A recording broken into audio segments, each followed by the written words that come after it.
might make a start, everybody. Microphone's working, okay? Yes, great. Welcome, everybody. Thank you very much. Oh, actually, we don't have enough councillors in the room. We do now. Thank you, everybody, for coming along to this evening's meeting. Firstly, I would like to acknowledge the traditional owners of the land in which we are gathered here this evening, the Wurundjeri people, and pay my respects to elders both past and present. Moving on to the agenda, item 1 is membership, which is as listed in the agenda. Item 2 is apologies. Councillor Lawrence is an apology. He's on approved leave of absence, and there are no other apologies. Item 3, disclosures of conflicts of interest. Are there any disclosures? No, I'd just like to make a statement. Thank you, Councillor Newton. If you'd like to stand. Yes. So I don't have a conflict of interest, but I just wanted to state that as a casual employee of La Trobe University, I have an interest in the Strathallan matter, not a conflict of interest in any decision making to Strathallan. I've obtained independent advice on the matter, and the advice received is that I do not have a conflict of interest. Thank you. Thank you, Councillor Newton. Are there any other disclosures? No? Thank you. Item 4, confirmation of the minutes of council meetings. So minutes from the ordinary meeting of council held on the 3rd of July 2017. Thank you, Councillor Williams, and second, Councillor Rennie. All those in favour? That motion is carried. Item 5, question and submission time. So I have a number of questions that were submitted online.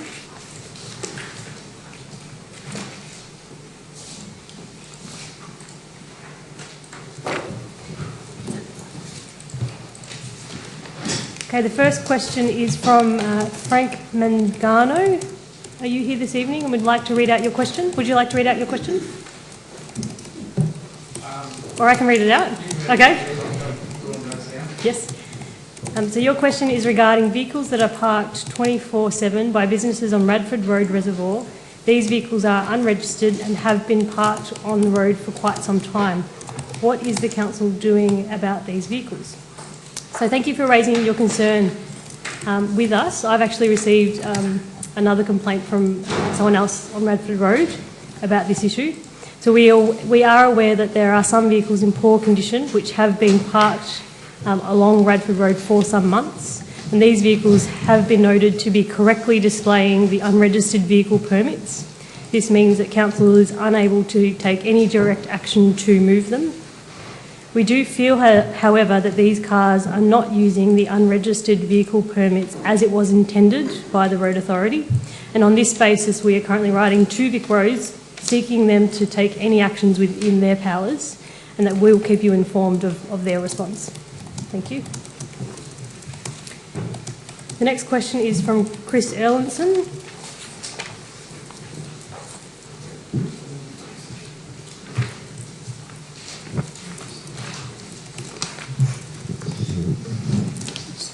Hi, Chris Erlandson from Preston.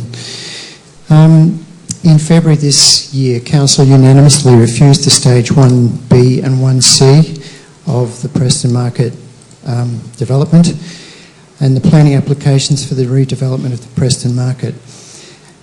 At the Planning Committee meeting on June 13, Council then reviewed and strengthened the reasons for refusal of both planning applications. I've got two questions. One, will Council commit to continued support of the community and their own unanimous refusal of the Preston Market planning applications by rejecting any further amended plans from the applicant before the scheduled VCAT hearing for August the 14th? Do you want to... I'll respond to that, yes. Yeah. So Council's position on this matter remains the same as it was on the 13th of June 2017. Council has not requested nor has it received any amended plans to date. Should Council receive amended plans, the Planning and Environment Act of 1987 requires us to consider these plans on its merit, and any decision would be made publicly by the Council or by the Planning Committee. Okay, thank you. My second question is how many expert witnesses and in what specialisations will Council be calling for at the VCAT hearing for the Preston Market? The Council plans to disclose this information when it's required to do so by VCAT, which is 10 days prior to the hearing scheduled to begin on the 14th of August.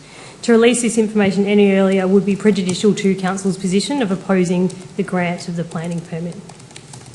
Thanks. The next question is from Maria Paletti.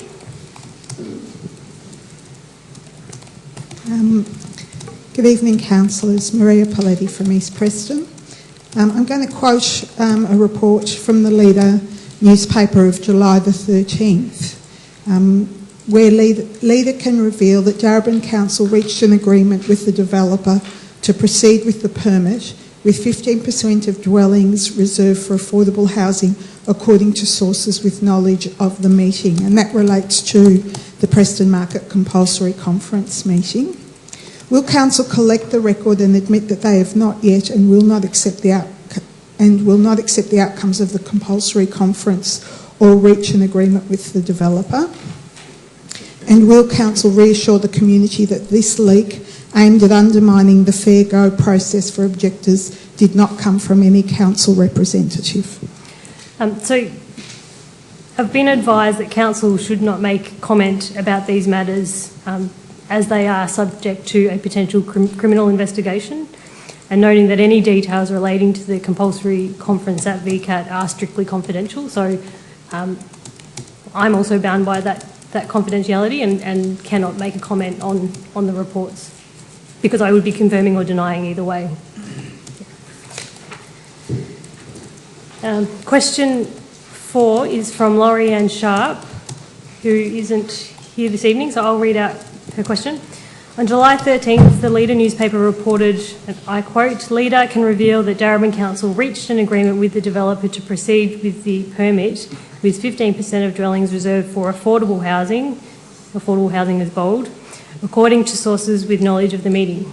The question is, will Darebin Council confirm that the only definitions of social and affordable housing they use are those in the Darebin Housing Strategy 2013 to 2030?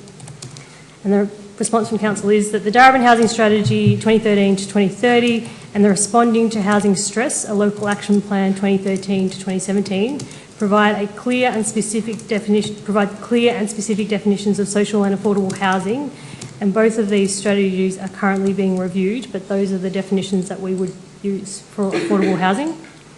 The second question is, if they are not, will Council develop an agreed definition of social and affordable housing to be used in the Darebin Housing Strategy and the Darebin Planning Scheme? So currently there is no land use definition of social or affordable housing in the planning scheme. As land use definitions are set by the state government, Council cannot use this planning scheme to direct social and affordable housing. Council will continue to advocate to the Victorian State Government for a definition of affordable and social housing to be included in the planning scheme in the future. The next submission that we had online was a submission from Brian Sanigan. So he's not attending this evening, so I'll read out his submission on his behalf. I wish to inform Council that for the immediate future I will not be attending question time. I have been threatened with legal action by the CEO in relation to questions I have asked of him, and I'm no longer prepared to endanger my liberty by attending Council meetings in order to ask a question. I believe that my constitutional right of freedom of speech has been breached by this Council. I will take that matter up in due course. I wish to apologise to all of those ratepayers who voted for me last year in the expectation that I would be a voice for them on Council. It is not a task I can do without a fear of legal action from Council. So the Council's response to the submission is that Council can confirm that at the last Council meeting, Mr Sanigan's behaviour was inappropriate, which led me to adjourn the meeting and call the police for assistance. The CEO then wrote to Mr Sanigan advising him if he continued to behave in the same manner, Council would seek legal intervention to ban his attendance at Council meetings for the remainder of this Council's term. Those are all the questions and submissions that we have received online. Are there any further questions from the gallery before we move on? No? Great, thank you. Item 6 is the consideration of reports 6.1, Preston Market Parking Agreement. Councillor Messina, you'd like to move the recommendation? And Councillor Rainey second. Councillor Messina, would you like to speak to the motion? Through you, Madam Mayor, thank you to the officers for the report on the Preston Market Agreement. I would like to move a motion to support the recommendations from the officers. For one, that Darebin Council resolves to establish a new parking agreement from the Preston Market Management commencing the 30th of July 2017 for a 3-year period. 2, endorse the CEO to sign the new agreement on behalf of Council. 3, notes that further report from the data analysis will be provided to Council prior to the expiry date of 29th of July 2020. Infringement penalties. The words alone heightens anxiety. The nouns ignite negative mindsets. They aren't sexy, are they? After all, they apply an alleged action for the consumer that they were not compelled to a ruling. Furthermore, it equates to substantial dent in one's disposable income. In any economic climate, it's an ouch.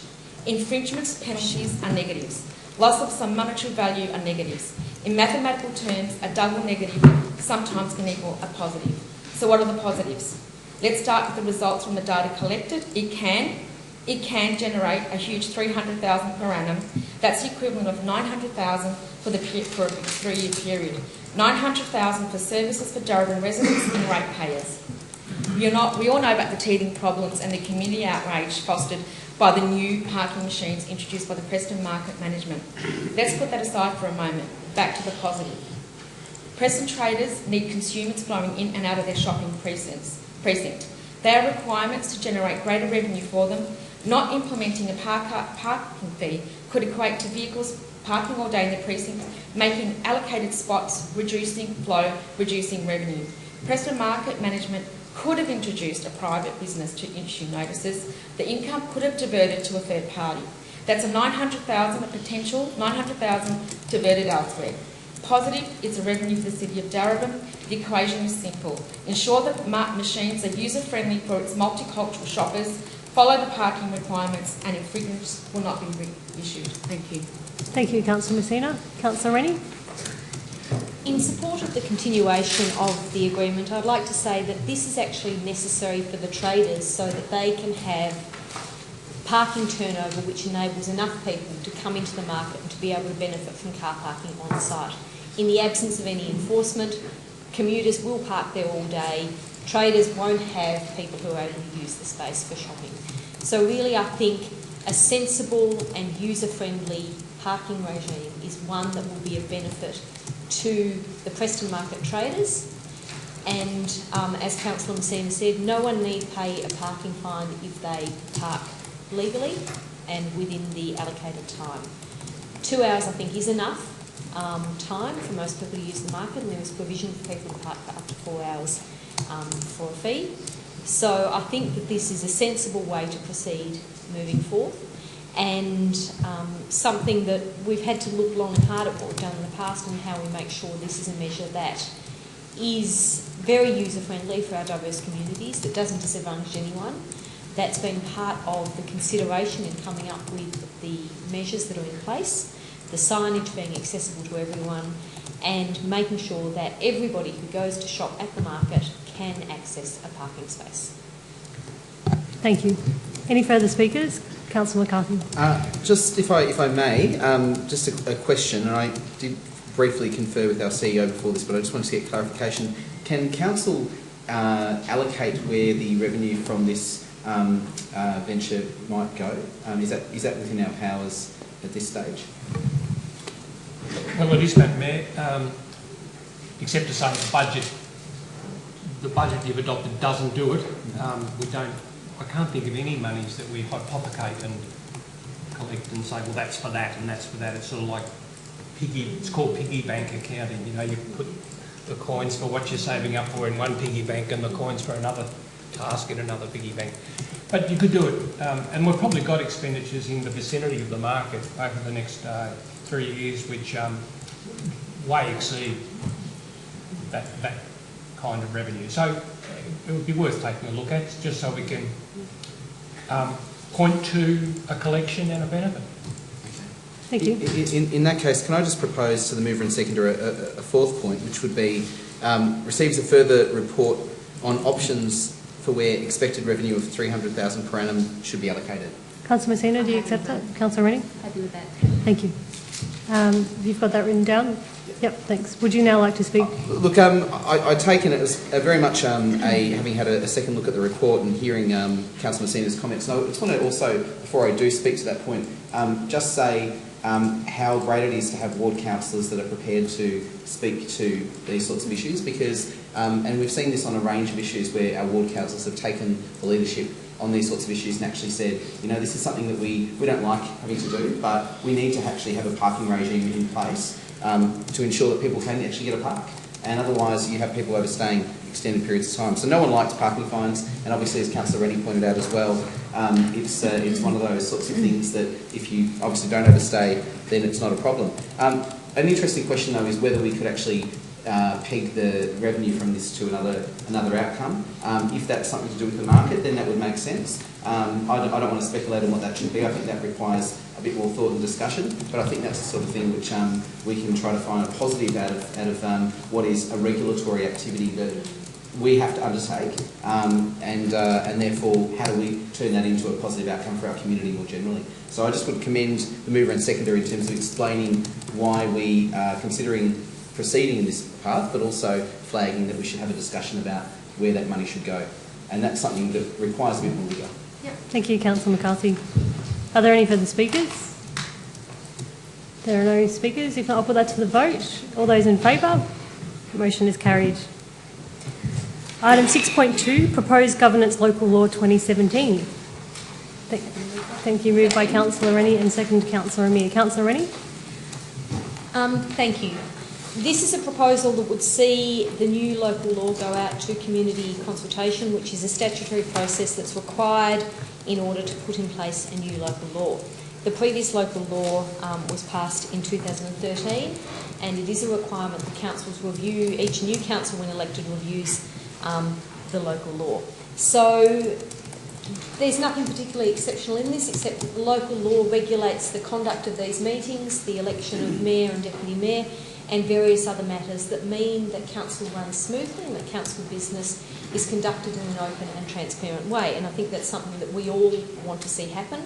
So this has been a good process of actually all of us taking a look at the local law, at the way we do business, and having that opportunity to make sure that we're doing business in the most transparent and accessible way. So the next process is that the local law would be available to the community to make comment, and I would really encourage community members to have a read. I think that whilst it can be a little bit dry reading this kind of material, it's also terrific for understanding the way in which council operates, some of the limitations and constraints, but also some of the possibilities of what we can do. So the local law will be out for consultation after this process of this motion is passed tonight. Community members will have a chance to make submissions. They'll be heard by Council's Hearing and Submissions Committee, and then, following that process, we will then vote on this law, which will, if passed, revoke the 2013 local law and mean that we have a new local law for 2017. It's moving with the times and making sure our processes are up to date, and as I said, accountable and transparent. So I commend it to you all. Thank you, Councillor Rennie. Councillor Amir? As was mentioned by Councillor Rennie, the governance local law sets the processes for the mayoral elections, council meetings and other internal governance processes. This is an update of the previous laws from 4 years ago, and there's only minor changes, but I will say that the 9 of us councillors have had many conversations about, I suppose, the pros and cons of different methods, including sort of looking at what some of the other councils around Victoria do to see what's going to be most transparent and most democratic. We've already sort of tried to move a little bit in that direction in the last 6 months, with a couple of examples being the introduction of the opportunity for members of the community to make statements on agenda items, reintroducing the ward meetings that are held regularly as ways to try to improve democracy, and we want to continue to do that. I guess in considering the laws, in these proposed amendments, we also gave consideration to future councils. So, while now we might all get along very well and have a very supportive relationship, we also recognise it's important to safeguard against situations that may occur in this council or future councils where there's the risk of the misuse of power. And so it's important to have checks and balances in place to reduce the risk of that happening. So, as Councillor Rennie said, it's now be open for consultation, but I think for the 9 of us as well, we'll continue to monitor the way that things are going so that if we have other ways to improve democracy and transparency, we can continue to do so. Thank you, Councillor Amir. Are there any further speakers? I'll put that to the vote. All those in favour? That motion is carried. Item 6.3, statutory process for the proposed renaming of Batman Park to Gumbury Park. Moved by Councillor McCarthy. Seconded by Councillor Greco. Councillor McCarthy. Thank you, and thank you, Councillor Greco. And probably to start off, a big thank you to everyone who's been involved in this process up until now, and may you continue to be involved. What we have here is something we don't often do, which is actually convene what's called a statutory process to consider the change of name of a place, and in this case it is Batman Park in Northcote, which of course is a heritage park. It is the original city park in Northcote. It predates other sites like All Nations Park and of course Mary Park by many years. And of course it is the place where famously Pastor Sir Doug Nicholls, who was local to Darebin, stood and actually convened a really important conversation with the Northcote City Council back, in fact, 60 years ago this year around reconciliation. So the park itself has a great history, and it has a history, and as a piece of land, it has a history that extends obviously thousands of years in terms of human engagement, with the Wurundjeri people being the traditional owners of this area. Council undertook, spurred on by a motion back in December 2013, to undertake a process, and I was pleased to put the motion at the time. It was well supported by a very different council at the time, but continues to be supported, to look at considering both the name change to the federal seat, but also to look at changing the seat of the Batman Park, which of course is under our jurisdiction as the City of Darebin. And the reason why we want to change the name, of course, is because it is a name, Batman being a name that is very difficult for a lot of Aboriginal people and of course non-Aboriginal people as well. We've gone through an extensive consultation process that is in the report. It outlines very clearly why and how strongly people feel about this issue, and the support is overwhelming in terms of a change of name for Batman Park, and in fact a change to a very specific name, which is Gumbury. And I'd just like to share with councillors and the gallery as well who was Gumbury. Gumbury, also known as Jessie Hunter, was a much loved and respected Wurundjeri elder. Her name means white dove in the Woiwurrung language, which is the traditional language of the Wurundjeri people. She was the last girl born on the Corranderk Aboriginal Reserve in Hillsville, and she had a great passion for Wurundjeri people and country, and a special interest in bush foods and medicine.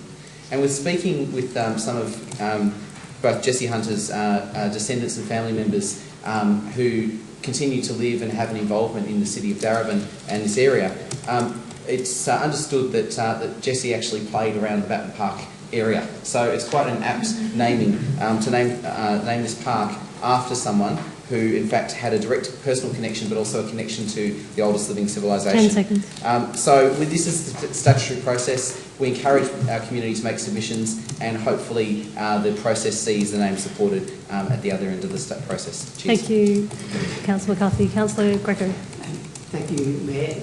Look, I'm really happy to second this motion. I think it's an item that's long been waited for here at Council. There was an issue that was sparked by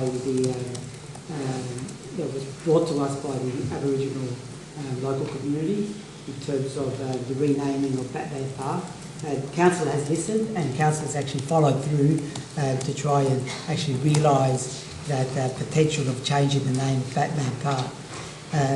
What's been proposed is also in the spirit of reconciliation, and it's also a way of putting reconciliation and putting some actions around that concept, and reflecting that in the way that we name and identify with the place that is here around us. And that's very important both for our community, but it's also very important for the Indigenous community, because they have had an identification with this land for over 60,000 years.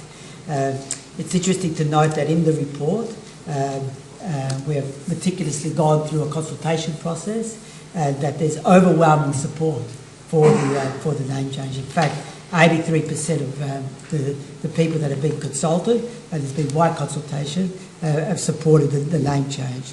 Also, the Wurundjeri elders are very delighted with the response from the community in terms of the name change. So therefore, there's a real appetite in our community to get this thing happening. We have to go through the statutory process. That's the last bit of this major piece of work. As Councillor McCarthy said, that's 30 days. There'll be an opportunity for people to put and make further submissions. And also, it's interesting that over 50% of the people supported the name change to Gumby, which is also shows that we're in the right direction. Thank you, Councillor Greco. Are there any further speakers? I'll put that to the vote. All those in favour? The motion is carried. Item 6.4, process of applying a public acquisition overlay at Strathallan Golf Course. There are two people that have registered to make a submission before we consider this item. So I'll call on John Berryman. Oh, of course. Okay, Jeff Blackwood. We'll just give you the microphone. Thank you. My name's Jeff Blackwood. I'm the Honorary Secretary of the Strathallan Golf Club. The first point I'd like to make is in the form of some information, and it's indirectly related to the agenda item under this discussion. It concerns the lease of the Crown Land area occupied by the golf club in the Crown Land area. This includes the car park, the clubhouse, and the practice areas and the surrounding shed areas. I'm in the position to advise that the responsible minister, has signed off on a 21-year lease for this area to the golf club. And as late as this morning, the club has entered into the final stages of negotiations with the department for this lease. This lease is not conditional on the retention of the golf course land. I present this to you as an indication of the golf club's permanent outlook for the future in this area. And also for those people who know the topography of the land, once the lease is executed, it makes it difficult for the university to gain access to this land via main drive and through the habitat link. The second point is that the report submitted to the council includes a recommendation, number 5, that the council writes to the university in support of the golf club, recommending to the university that the current lease with the golf club be continued until such time that the future of the land is determined. Although the university has recently advised the club that it may consider a further short-term lease, the golf club supports this recommendation and encourages the council to pursue this recommendation to ensure that the university's commitment regarding any further lease is genuine. The final point I'd like to make is that the university, as you may or may not know, has engaged consultants to commence the community consultations regarding the future use of the golf course land, and various parties, including the golf club, I should say, have been invited to participate in this process. 10 seconds. Yet the club has been told, directly and indirectly, that the retention of the golf course is not one of these options. This again illustrates that the community consultative process undertaken by the university is nothing more than a charade, as the university has already made up its mind regarding the future use of the land and is ignoring the expectations of the council and the local community. Thank you. Thank you. Thank you, Mr. Blackwood. Now I'll call on Mr. Berryman. Thank you very much, Mayor. My name's John Berryman. I'm the Secretary of the SAVE Strathallan Open Space Community Coalition. And our objective is fundamentally to preserve the zoning and usage of the Strathallan open space. We have 142 members, I think you know that, and we're holding more than 4,700 signatures on a petition addressed to the University Council. We've lost trust in the university, their arrogance and unwillingness to preserve the Strathallan open space leaves no other option than to see an appropriate stewardship of the open space. The Open Space Community Coalition consider there are 3 viable options to that stewardship. One is that the land gets transferred to the golf club.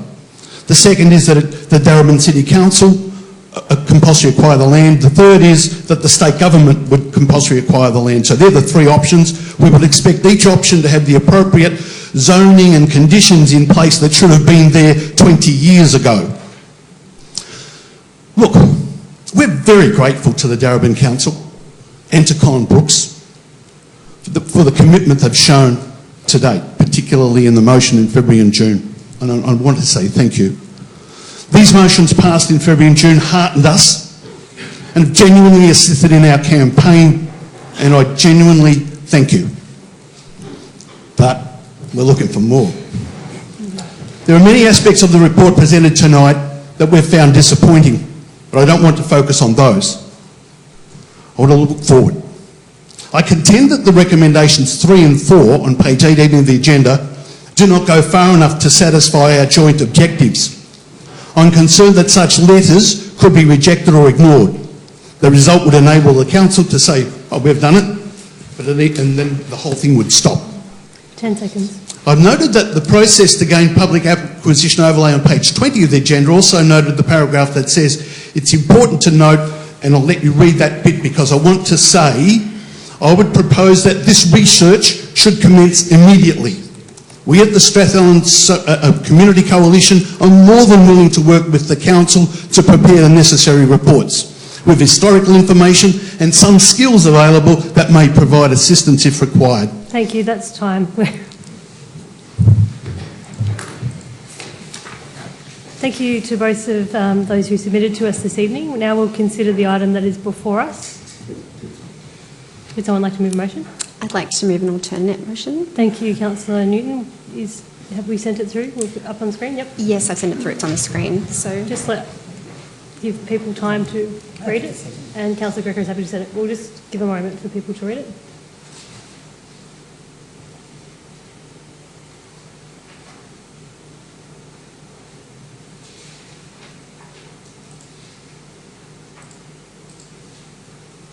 Councillor Newton, would you like to speak to the motion?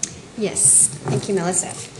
So firstly, thank you to Jeff and John for your questions. We're listening, we've heard you, and I completely agree about the community consultation. I think it would be a lot better if there was consultation about extending the golf club land. I wanted to thank the Strathallan Golf Club members, Save Strathallan Open Space Community Coalition, Springthorpe Owners Corporation and local community members for attending the meeting tonight in force and showing us how much you care about this issue. Your presence here tonight shows us your dedication to this cause. I appreciate the many hours and effort that John Berryman, Peter Roberts, Jeff Blackwood, Serena O'Malley, Terry Mason, Nick Abbey and many others have spent on researching and advocating for this important open space. I want to reassert that Council is committed to retaining the land as open space and taking the necessary steps to work towards this outcome. We know that once our precious open space is gone, it's gone, and how meaningful this land is to the golf club members, local residents and the wildlife that frequent this essential nature corridor. I'm very pleased that La Trobe University has written to the Strathallan Golf Club to talk about extending the golf club's lease on a short-term basis, and I'm very happy to hear what Jeff said as well. This is a positive step forward, and our amended motion reflects this. We believe the state government should consider using their planning powers to compulsorily acquire the land due to its significance as a regional open space network. The Mayor has written to the Minister for Planning requesting this and will continue to push for this. We must take the right steps from here to protect the open space. The important next steps from here are that the Minister for Energy helps us undertake an appropriately detailed environmental and biodiversity values assessment of the land and contributes to this study. As the report recommends, we'll be seeking independent legal advice to fully understand the risk and liabilities associated with the potential of publicly acquiring the land.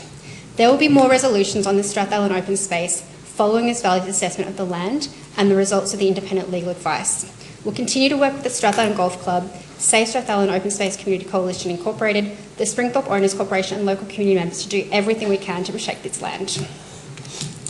Thank you, Councillor Newton. Councillor Greco. Yeah, look, I'm really happy to second this motion, and we've worked together to sort of actually build this motion up a little bit to actually strengthen what was actually being recommended by our officers. And it takes on board some of the comments that have come from the gallery in relation to some of the weaknesses that were in the existing motion. Also, I'd like to say that I think we had a very fruitful and very productive meeting probably about 10 days ago, where we actually went through the whole history of the site and of the land there, and we're very thankful to the Strathallan Golf Club members and the other stakeholders in bringing the council all up to date in relation to where things are at with that particular site. What this motion does, and I think it's important to note that the council is very committed to keeping that land as open space. I think what we have to focus in on is how we get there. So we need a strategy that takes us from where we are now to actually ensure that we're able to secure that land as open space. And I think what we have here in this motion is some of the initial steps that we need to put in place in order to put the onus on the government and on the Minister, the Minister for Environment, to start the process in relation to doing an assessment in relation to that particular site. We need that piece of work in order for us to progress our work in relation to justifying why that particular site and that particular land is so important to Darebin and to our residents. So I think what the motion therefore does is that it sets us in that course, and we hope to get some response back from the Minister. If there's no response back from the Minister, then we'll have to think of another strategy. But I think we should take it step by step, act on their goodwill and see how far we can go. Thank you, Councillor Greco. Are there any other speakers? Councillor McCartney. I'm not going to speak, but just maybe point out a couple of wording changes that might need to be made to the motion, just to clean it up just a touch. Yep. Point 5, I think the word "the" before Latrobe should probably be deleted. If I can propose it to the mover and seconder. And also point 8, where it says significance as it should probably read significance as part of the regional open space network. And I think Latrobe is 2 words as well, just so that we get the motion there, because once we pass it, it's a legal commitment by council, and we need to be thank you. Yes, thank you. Yes, that's fine. Thank you, Councillor Newton and Councillor Greco. You happy with those changes? Councillor Greco. Sorry. Are you happy with those changes? Yes, I'm fine. Thank you. Are there any further speakers? I'll put that to the vote. All those in favour? That motion is carried.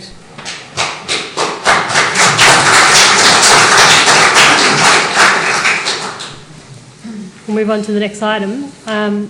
I'm not sure if there's people who'd like to leave at this point, and we'd take a short break while you do that. Yep.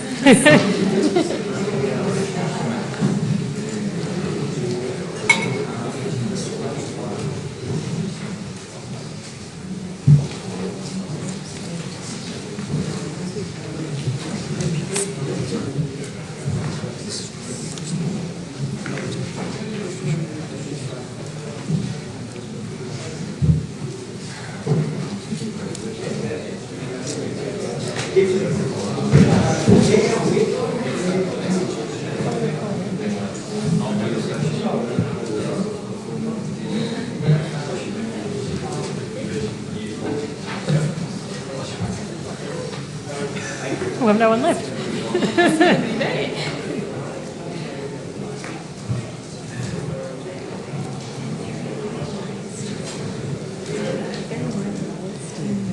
Okay, we might move on to item 6.5, Declaration of Reservoir Village Special Rate Levy. Councillor Messina move and a seconder. Thank you, Councillor Newton. Councillor Messina, would you like to speak to the motion? I'd like to move a motion to support the officer's recommendation. Darebin Council endorses the extension of the special rate levy for the Reservoir Village Business District from the 1st of July 2017 to the 30th of June 2022. The purpose of this levy is to market, promote and develop the Reservoir Business District. The rate levy is proposed at $75,000 for the first year. This levy has been establishing a proactive market approach for the precinct. I would like to acknowledge that we've gone through an extensive consultation process via surveys, meetings with business owners and property owners. As the chair of the Preston Business Advisory Committee, I am excited about what is happening to Preston, but this is about the Reservoir Village. We all know that the purpose driven by action and implementation plan provides outcomes. Small businesses play a central integral component that drives local communities. They are also the engine of micro communities economies. With this level, we strengthen Reservoir unique character and align itself with the implementation of the Reservoir Master Plan. I look forward to the outcomes that this level will provide with the business traders of Reservoir. Thank you. Thank you. Councillor Newton. Great. I'd like to follow on from everything that Councillor Messina said. This is a really important part of Reservoir around Edward Street. It's got places like Sergeant's Cakes and lots of really important businesses to the area. I think this is a really good thing for council to be a part of and for the businesses to be a part of. And I look forward to seeing what will happen in this area with the level cost removal and the changes that are happening around the area. Thank you. Councillor Greco? Yeah, I'd just like to say a few words also. I think it's important that the traders have consented or have agreed for this levy to be applied. It collects about $75,000 a year, and what's also worthy to note that 100% of the money actually goes to the Traders Association, and that they determine how the money is spent. So it's not money that's collected by the council and then it goes into sort of consolidated revenue, but it'll be money that actually a cheque's written out, given to the traders, and they determine the type of marketing and promotional activity that they need for the area.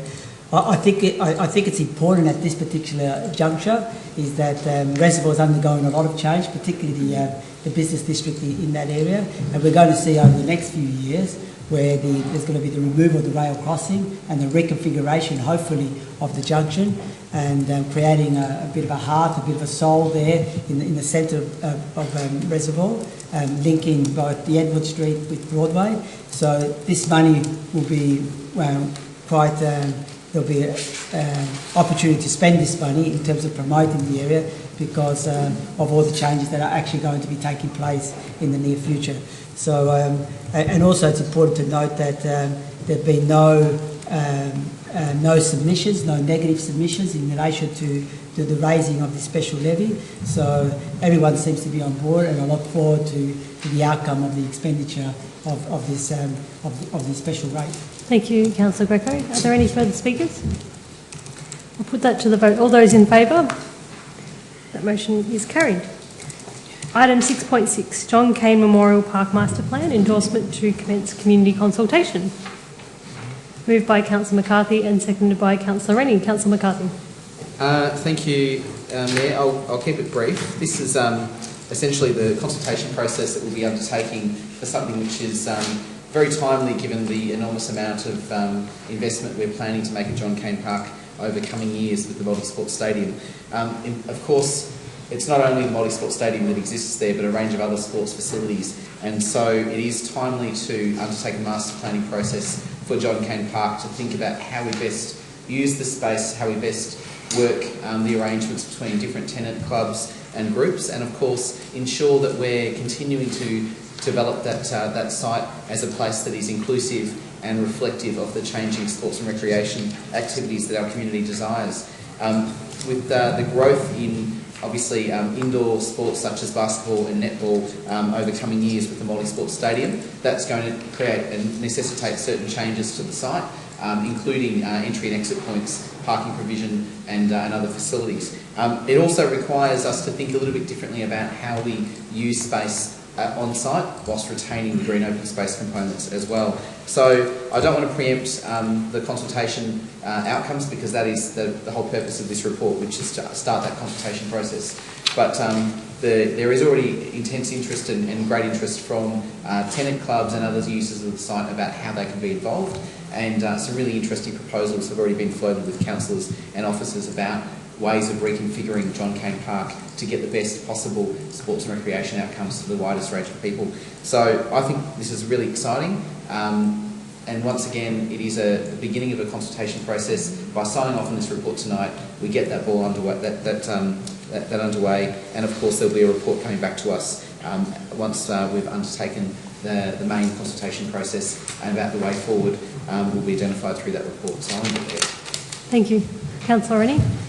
I'd like to support everything that Councillor McCarthy has said, and just say I think this is actually very exciting.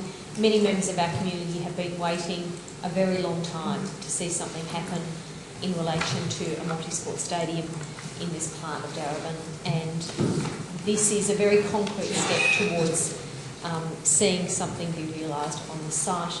I hope that our community, and I'm sure they will actually come out in large numbers, to have a say, to give us their contribution and let us know how they think this site could be developed. I think through that process we may find that even more amazing things can happen because we know that we have a community that actually has fantastic ideas, lots of strengths, and real vision for how this space could be used. So I look forward to the process. I'm really keen to hear what community members say, what the clubs that currently use the venue say, and even more keen to then see and get this happening and good.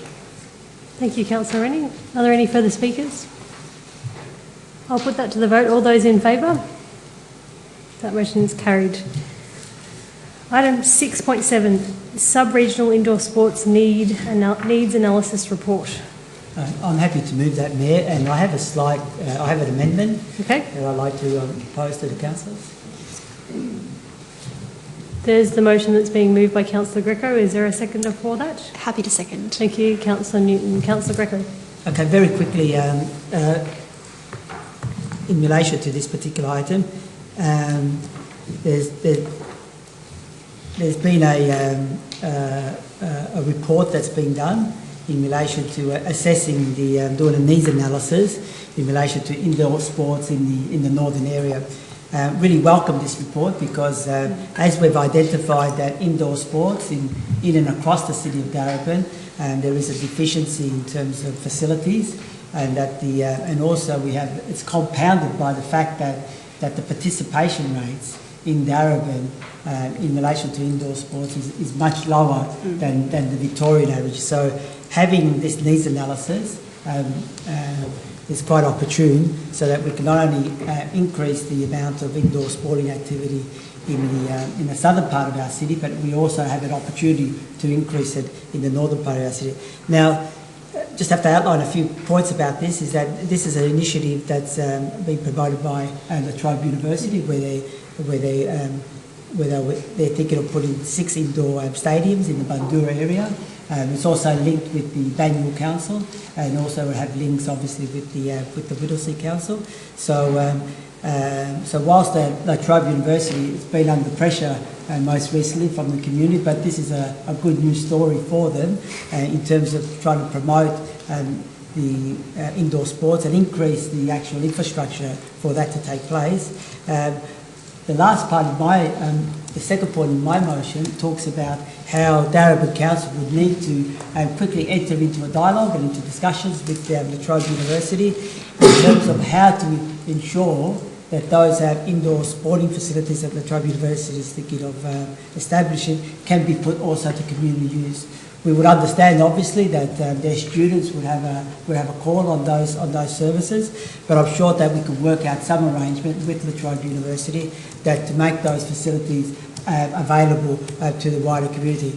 I understand that La Trobe University strategy in terms of its expansion strategy, in terms of its revitalisation strategy, that it wants to engage with the community, it wants to open itself up to the community, and this would be a great opportunity to do that. Sporting facilities and sporting opportunities enable the community to have an insight into La Trobe University. So it's a great report, a great initiative.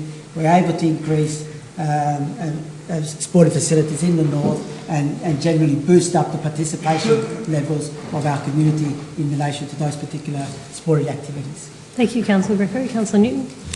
Yes, just very briefly, what really surprised me about the report is that there's currently only 12 facilities for highball courts and with only 15 courts available. So I think this is a very welcome study and I look forward to seeing the results. Thank you. Any further speakers?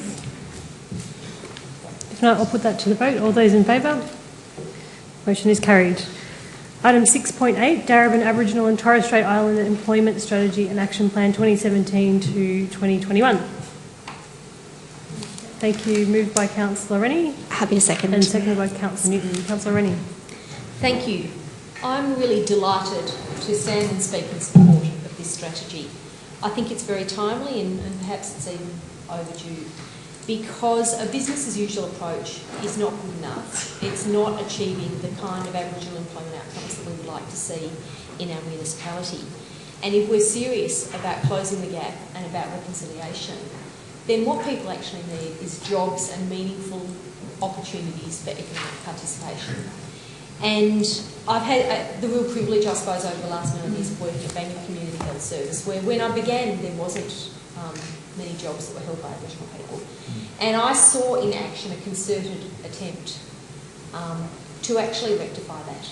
And I saw how effective that can be when you have a strategy and when you make your workplace culturally safe and appropriate for everyone.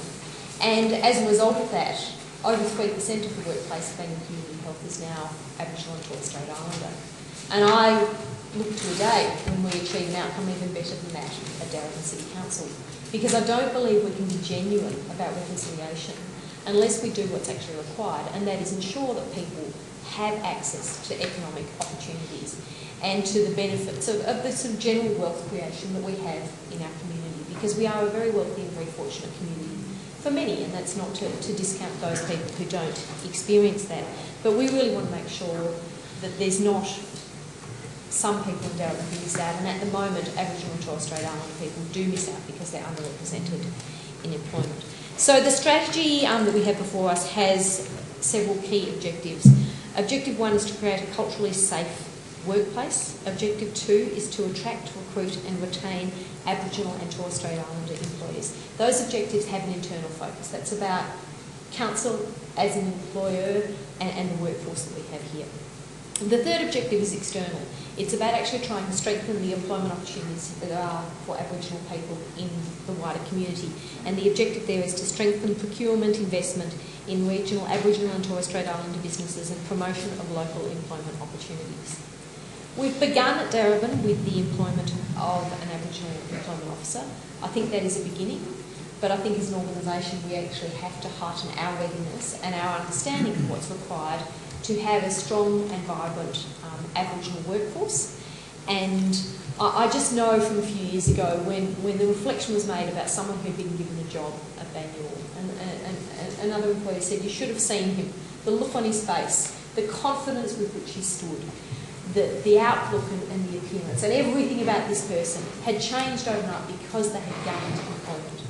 And there's so much more in employment than just an income. There's that level of respect, there's the opportunities for skill development, and I look forward to the implementation of this strategy, and more importantly to a day when Darebin's employment practices really reflect a large number of Aboriginal and Torres Strait Islander people in this organisation. Thank you, Councillor Rennie. Councillor Newton.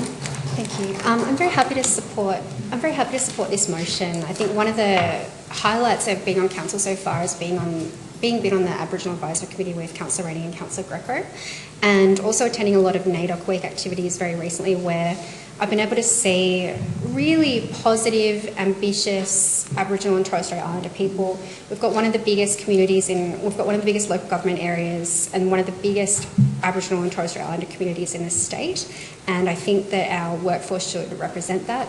And I know that we've been taking steps towards it. I know that we've got interns, I know there's an employment officer, but I'm really happy that we have this plan to do more. And I'm also really happy that it includes a culturally safe workplace as the first step. We know that there's been challenges to that up until now, and I think we're meeting on Aboriginal lands. This land's never ceded, and I think that we have to have an Aboriginal consciousness with everything that we do and make it as much a part of our culture as other cultures.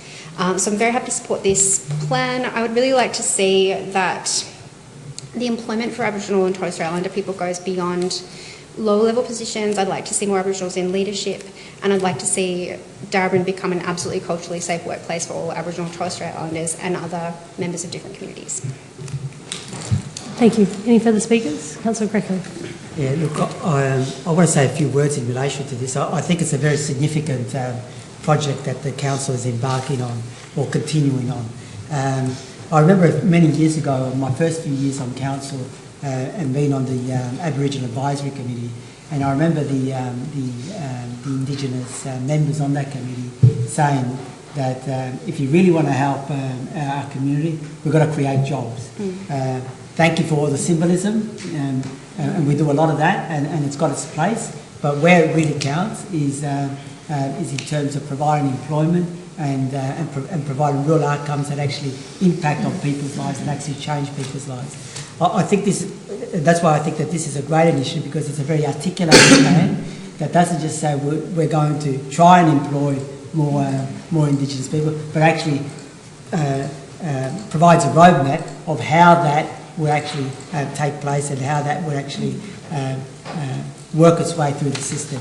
Also, I think it's important because it helps actually to change the face of Darebin, so that the Darebin Council and its employees become more reflective of the community that they serve, and this is a step in that direction. Also, I think that what this particular project does, which is very important, and this is the feedback that we've had from a lot of Indigenous leaders, is that you don't just place 1 or 2 people in the organisation, but you have to create a support mechanism around them that actually enables them to be sustained within the organisation. Because we all know that dealing with diversity and dealing with difference, it's not just a simple question of just providing opportunity, but you have to provide the framework in which that opportunity is able to grow. So a significant report, a significant strategy, and I'm sure that we can use this strategy for some other pieces of work that we need to do here in this council. Thank you, Councillor Greco. Are there any further speakers?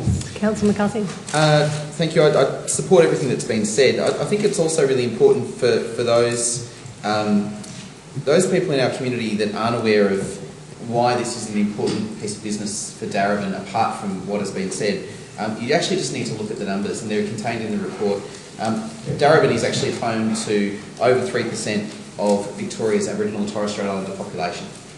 That's significant. We are home to a disproportionate number and a very positive sense of our Aboriginal and Torres Strait Islander community in Victoria, and we're proud of that. We have the second largest Aboriginal population in metropolitan Melbourne, and let's hope that we don't lose that great mantle, because it is something which is not only reflected in our population, it is also reflected in the Aboriginal community jobs that actually already exist in Darebin and the Aboriginal organisations. And I just wanted to, for councillors, because it's really important to recognise these are the organisations that actually currently do a lot of work in this space and are our partners in this space. We are actually home, as the City of Darebin, to the majority of the Aboriginal organisations that are having an impact across the state, from the Aborigines Advancement League to the Aboriginal Catholic Ministry, the Aboriginal Community Elders Service, Connecting Home, the Darebin Aboriginal Women's Soccer Club, Victoria Stars Football Netball Club, Link Up Victoria, Minnal-Jarkul Healing Centre,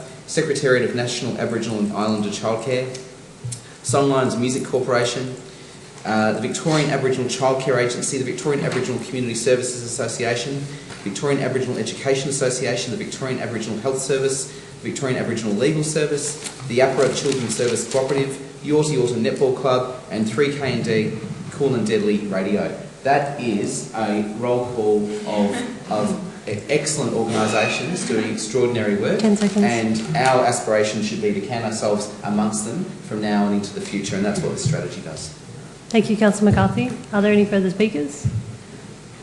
I'll put that to the vote. All those in favour? That motion is carried.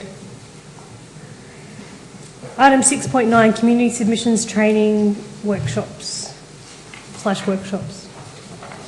Councillor McCarthy to move and Councillor Muir to second. Councillor McCarthy, would you like to speak to the motion? Just very quickly, the recommendation here is something that's arisen from this term of council, which is for us to establish a pilot program for the current financial year. I just wanted to draw council's attention to the basis of this, which was actually at our first council meeting in a notice of motion, which was actually looking about how we can support community members in making submissions to council. And I think it's worth noting that in this term alone we have seen some significant reform in our own meeting processes. Obviously the governance local law is in the process of being reformed, and we saw here tonight members of our community having the opportunity to not only ask questions during public question time, but also being able to make submissions, and then before specific items being able to submit to those as well. In order to do that, we really want to see that everyone has the capacity and capability and support to do that, and we really want to see a fully functioning, thriving, participatory democracy, and that doesn't happen by accident. You actually need to invest in that people building project, and that's really what this is setting up a pilot project to provide a range of resources and learning and development opportunities for our community. This is not a normal thing for councils to do. I should also point this out. It is rare for a council to go out and say to those people who may in fact be quite critical of council decisions, we're going to help you to make a submission that will be compelling, that will be persuasive, and it may in fact completely contradict the direction that council's taking. I think that's a really brave thing to do. I think it's an important thing to do. It's exactly what we owe to our community, because we have the benefit here as councillors of seeking the advice of officers and various experts. Our community doesn't necessarily have that, and we need to be empowering them at every step. I just draw council's attention to the outline on page 50, which does give a bit of an overview of some of the online education that's made available. There is already a great amount of community support that we do run through our community grants program. In fact, through the neighbourhood houses, we've actually run training sessions on how to apply for a community grant. So this is not new to us, but this idea of submissions and that sort of advocacy into council is, I think, a bold new step, and I really support it. Thank you, Councillor McCarthy. Councillor Amir. I guess I'll start off by saying that writing submissions is hard, and I've read a lot in my time. Some have been very compelling, some have been less so, and there's not necessarily a correlation in what I've read, not just in council but previous roles in state government, in the community sector and the private sector as well, between the quality of the ideas being put forward and the quality of the submission itself in terms of how it reads. And that isn't good for democracy when some ideas are given more weight than others just because one person has access to more information, one person has access to more training, one person has done it before and another one hasn't. So to me this is about equity, about giving everyone equal access to be able to participate, to be able to have their ideas heard. And of course, as we know here in Darebin, anything that causes inequality, we do as much as we can to try to reduce that inequality, and for me this is just one other way that we can do that. As well as being good for equality, it's good for democracy, it's good for, I guess, fostering the kind of relationship we want with the community, following on, as I said earlier, with our governance local laws. This is another way that we can help encourage involvement. And I suppose the third thing I'll say is that it's not just from a selfless perspective, but also from a council perspective, we need good information to make good decisions, and the broader and greater the sources of good information, the better decisions we can make. So the more that we can get good information from the community across a whole range of different areas, the better we are able to serve the community here. Thank you, Councillor Amir. Councillor Greco. Look, I'd like to support the motion, and I have a slight amendment that there it is up on the screen. It's included an additional third point. Yep. Does the mover and seconder accept that? Yes. Yeah. That's been accepted. Would you like to now speak to the motion? Yes, I will. Look, I support all the comments that have been made from the other councillors, particularly I really like the fact that we expose ourselves to criticism from the community, and I think that we should be tough enough to deal with that criticism and actually act on it, and because I think it'll make us a better council. The whole thrust of this strategy, what we're trying to do, is, as Councillor Amir said, is that in order to give voice to members of our community that don't necessarily have a voice in relation to council policy or making submissions. And I think that it's important that we also address the strategy in itself towards underrepresented groups in our community. Because I've gone through quite a number of budgets and quite a number of council plans, and usually you get the same sort of voices that speak to those or make submissions, and usually our underrepresented groups don't make submissions. It's not to say that they don't have concerns, because when you meet them one-on-one or in smaller groups, they'll unload buckets of concerns to you, but it never reaches the channels or the forums that it's supposed to reach. So I think, therefore, given that a sizable part of our community is from a diverse background, it would be good to connect up with the Darebin Electric Communities Council, the way that the strategy also tries to connect up with the neighbourhood houses, so that we get that slice of the community worded up, trained up, if you like, in terms of putting submissions or encouraging them to put submissions to council. And so I look forward for the strategy actually being implemented, and that hopefully we can get a wider range and a wider diversity of views coming forward into council and informing council policy. Thank you, Councillor Greco. Any further speakers? I'll put that motion to the vote. All those in favour? Motion is carried. Item 6.10, proposed road discontinuance adjoining 203 Edward Street and 44 Spratling Street Reservoir. Happy to move the motion. Thank you, Councillor Newton. Moved and second, Councillor Greco. Councillor Newton, do you wish to speak? Yes, just briefly. Yep. So very briefly, this is a statutory matter. This road is listed on the Council Register of Public Roads and remains a road on title, but is not used for cars or pedestrians. It's actually just part of the alfresco dining area of Off the Boat Pizzeria, which is just opposite Edwards Lake Park. So a very well used alfresco dining area. They've got some great ice cream there, and I think this is a good thing to do. Thank you, Councillor Greco. Just the only other point to add is that there's been no objections have been received in relation to this particular proposal to discontinue the use of it, and that the owner has confirmed an interest in acquiring the land. So it'll be a fairly straightforward matter, and it just has to go through the statutory process. Thank you. Put that to the vote. Oh, I just want to know, John Snow will be providing ice cream at Winterfell. thank you, Councillor Messina. I'll put that to the vote. All those in favour? That motion is carried. Item 6.11, proposed road discontinuance, rear of 9 Junction Street, Preston. Thank you, Councillor Williams, and seconded by Councillor Rennie. Thank you. Councillor Williams. The right-of-way adjoining the rear of 9 Junction and 270 Raglan Street, Preston, is no longer on Council's Register of Public Roads, although it remains a road on the title. In 2016, Council received a query from both adjoining properties.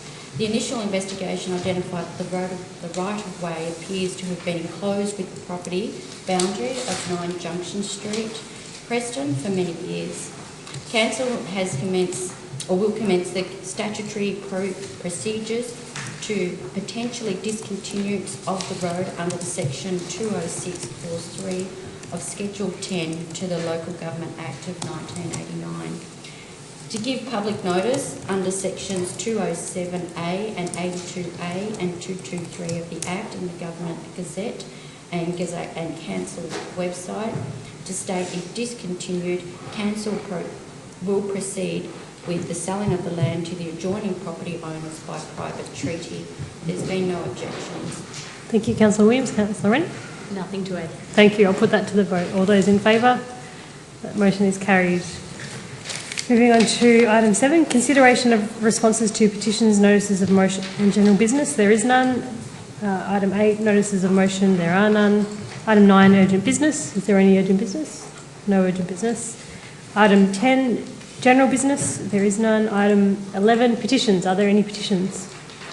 No petitions. Item 12, reports of standing committees. There are none. Oh, is there? No.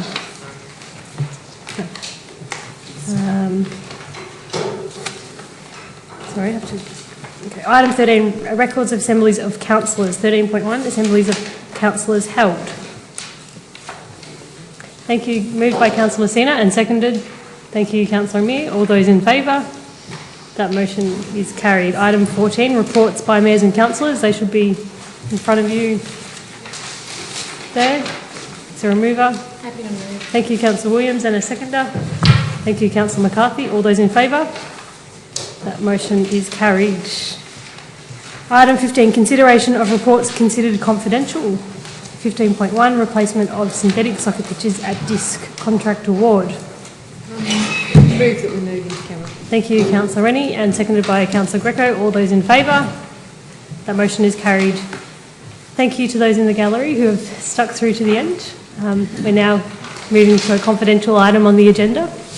We'll see you again soon.